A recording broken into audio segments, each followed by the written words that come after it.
I just find it funny that suddenly everybody's found Jesus when it comes to qualifications, but we didn't seem to worry about that, Bradley. Is that odd to you? Well, I mean, Pete Hegseth has never lost a war. I think Lloyd Austin has. Oh, He's lost multiple wars.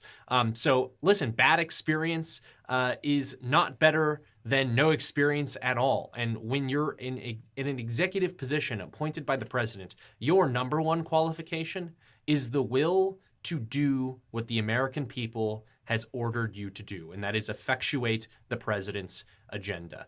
Going back to what Natalie said real quick, Sean, I can't help but notice a headline in The Hill today as Hegseth makes his rounds around Capitol Hill saying that senators, despite the sexual assault allegations, are coming to Pete Hegseth's aid, saying, this was thoroughly investigated and never prosecuted.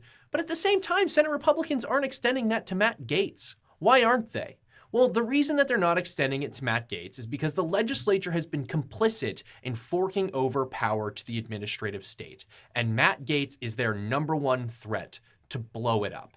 They're not extending Matt Gaetz that courtesy because they're still mad that he sowed quote-unquote chaos within Republican ranks by getting rid of Kevin McCarthy, who consistently sided with Democrats on the most important issues the country faced during the Biden administration. And so my question for the Senate is, why aren't you extending the same courtesy that you're extending Hegseth to Matt Gaetz? Because Matt Gaetz is actually the one with the political will. From the appointees that I've seen, he is the one who has the most political will to effectuate the president's agenda in the most important role, which is oversight of the DOJ and the FBI. The Biden DOJ didn't prosecute Matt Gaetz. Is the Biden DOJ shy about going after political opponents? No, of course not. I mean, this whole qualification game is BS. The reason that Mayor Pete still has a job despite having a failed presidential campaign, like 7 electric Chargers and $1 zillion out the door, is because what? He's loyal to the Biden administration agenda, a radical climate change agenda that wants to change the way